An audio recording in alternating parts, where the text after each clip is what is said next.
We are here at the IDW Games booth with Mr. Nathan McNair. Hey everybody, how y'all doing? Good.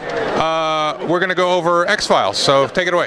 Alright, so X-Files is a game for up to 5 players. It's a 1 versus mini setup.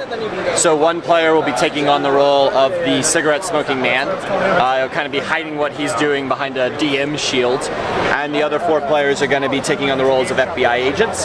So here we have Mulder's card, and that's actually obviously non-final component quality. But on the back side, kind of tells you what the game flow is going to be on the agent's turn.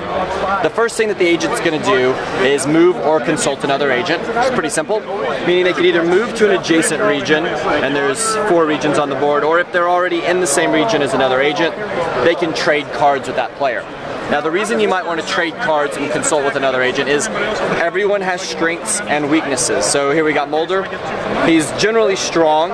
He's good with sort of alien conspiracy theories, not very good on science because he thinks everything's an alien. So when you play a card, the cards that you have also have types on them. So this is kind of where a lot of this comes in. Here you see a pleasantly placed science card on Autopsy. Normally when a player plays a card, it costs you 1 influence. If it's a strength of your player, it's free to play the card. If it's a weakness, it costs you 2 influence. Okay. So if Mulder is sitting where Scully is, maybe you want to give Scully this card. Because she can play it for free, Mulder has to play 2. So you want to do some trading, you need to work together to kind of play optimally. The next thing a player can do is on their turn choose to gain 3 influence and take those into hand, so I've got 3 influence, or they can choose to act, and act is to play a card, which again we went over.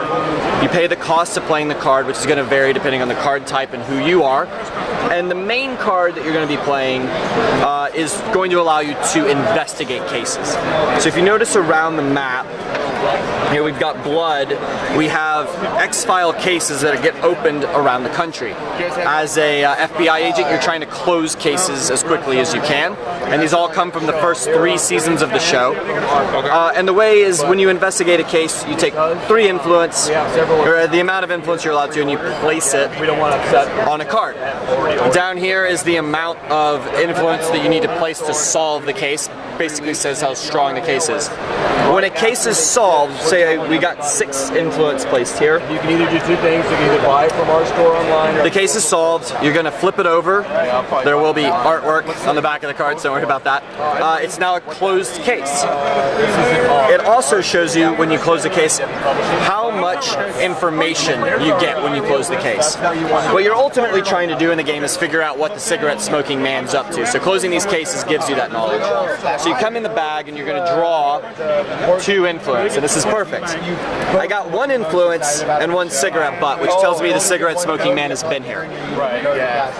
When you get influence, for 3 influence pieces, you're going to be able to come over here and buy a piece of the I Want to Believe poster.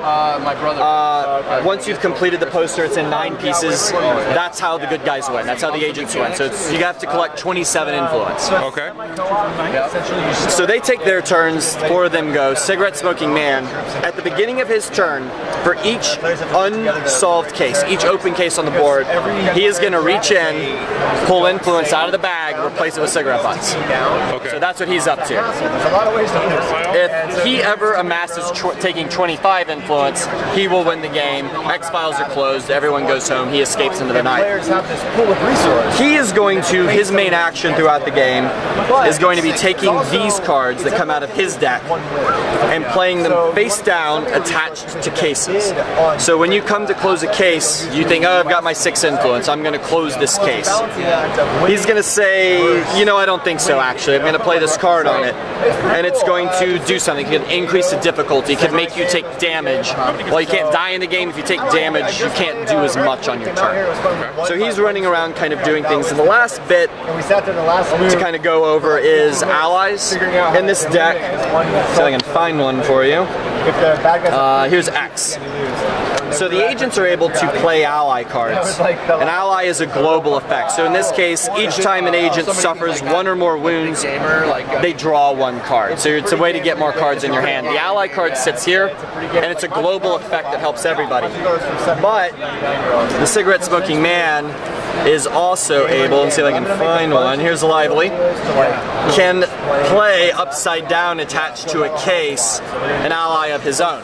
So when you come to do the case, you're going to unintentionally activate an ally of a cigarette smoking man, and it's going to replace your ally. So now there's a negative global effect. In this case, all of the cases are more difficult by 1. So everything just got, if it took 6 influence, it now takes 7. Okay. It's the entire game. So basically the cigarette smoking man's job is to make the agent's job hard, make it hard to solve cases, take evidence out of the bag, replace it with cigarette butts, so that when they complete a case, you know, you might reach in and only get cigarette butts, do no good. So that's the entire game. It's about 60 to 90 minute play time, up to 5 players. It's going to come out in October. One of the nice things is if you buy the game or you own the game, your friends don't know how to play it, because one player is effectively a DM, you could teach the game to the agents as they play and kind of help them along while attacking them. Okay, awesome. Thanks, Nathan. Yep, thanks, Joel.